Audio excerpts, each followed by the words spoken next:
Jagan Tirumala పర్యటనతో high tension నెలకొంది. తిరుమల తిరుపతిలో భారీగా పోలీసు బలగాలు మోహరించాయి. అటు డిక్లరేషన్ ఇవ్వాల్సిందేనంటూ హిందూ సంఘాలు కూటమి పార్టీలు డిమాండ్ చేస్తుండగా ఇచ్చేదే లేదని భూమన తేల్చి చెప్పేశారు.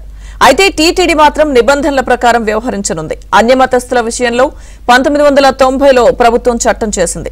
చట్టం ప్రకారం డిక్లరేషన్ ఇవ్వాలని టీటీడీ కోరనుంది. తిరుమలలో జగన్ టూర్కు ప్రోటోకాల్ ప్రకారం ఏర్పాట్లు చేసింది. వీఐపీ బ్రేక్ సమయంలో దర్శనానికి జగన్ వెళ్లనున్నారు. అటు తిరుమల పరిణామాలను కేంద్ర రాష్ట్ర ప్రభుత్వాలు పరిశీలిస్తున్నాయి. శాంతి భద్రతలకు విఘాతం కలగకుండా సెక్షన్ 30 విధించింది. అయితే తిరుమలకు వచ్చే అర్హత కోల్పోయాడంటున్న హిందూ సంఘాలు అడ్డుకుని తీరుతామంటూ చెబుతున్నాయి.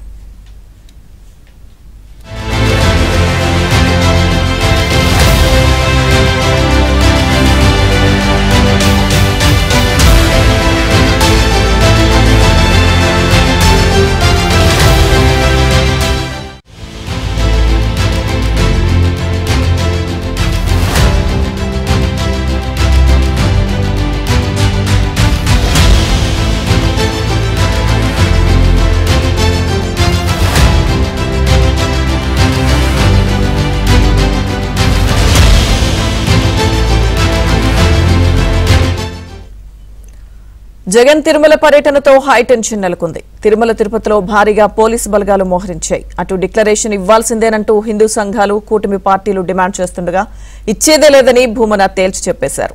అయితే టీటీడీ మాత్రం నిబంధనల ప్రకారం వ్యవహరించనుంది. అన్యమతస్థుల విషయంలో 1990లో ప్రభుత్వం చట్టం చేసింది. చట్టం ప్రకారం డిక్లరేషన్ ఇవ్వాలని టీటీడీ కోరనుంది. తిరుమలలో జగన్ టూర్కు ప్రోటోకాల్ ప్రకారం ఏర్పాట్లు చేసింది. వీఐపీ బ్రేక్ సమయంలో దర్శనానికి జగన్ వెళ్లనున్నారు. అటు తిరుమల పరిణామాలను కేంద్ర రాష్ట్ర ప్రభుత్వాలు పరిశీలిస్తున్నాయి. శాంతి భద్రతలకు విఘాతం కలగకుండా సెక్షన్ 30 విధించారు. అయితే తిరుమలకు వచ్చే అర్హత జగన్ కోల్పోయాడంటున్న హిందూ సంఘాలు అడ్డుకుని తీరుతామంటున్నాయి. ఆయన దర్శనం చేసుకొని వెళ్ళిపోతారు. చాలా స్పష్టంగా మాకు కూడా ఆయన ఇచ్చినటువంటి సందేశం అనేది ఏ ఆర్భాటము లేదు, నేరుగా వచ్చి వెళ్ళిపోతారని. ఆర్భాటం చేస్తామని పోలీసు వాళ్ళు మమ్మల్ని భయపెట్టే కార్యక్రమం చేస్తున్నారు. మేము ఎక్కడ చెప్పలేదు.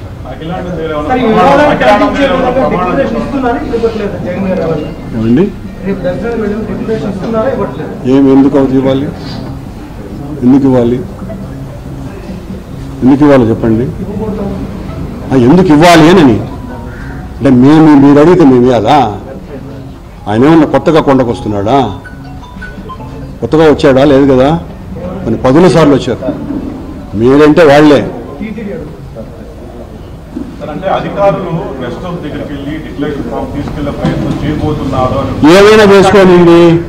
ఏమైనా చేసుకోండి. వాళ్లకు చంద్రబాబు ఏం చెప్తే చేసేవాళ్ళు ఏమైనా చేసుకుంటారు కదా.